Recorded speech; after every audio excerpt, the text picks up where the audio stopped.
নারী সংস্কার কমিশনের সুপারিশ নিয়ে করা রিটটি খারিজ করে দিয়েছেন হাইকোর্ট। সকালে বিচারপতি ফাতেমা নজিব ও বিচারপতি শিকদার মাহমুদুর রাজির বেঞ্চ এ আদেশ দেন।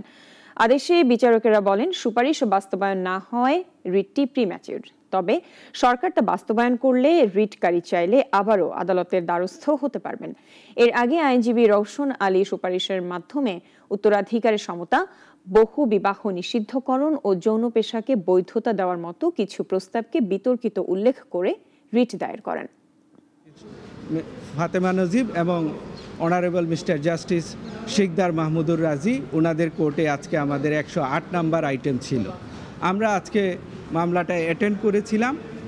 আদালত আমাদের এই রিট পিটিশনটি একটি অবজারভেশন দিয়ে সামারিলি রিজেক্ট করেছেন এবং সেই অবজারভেশনে আমরা আশা করছি সেই অবজারভেশনটি আগামী 2 থেকে 4 দিনের মধ্যে আমরা পাবো।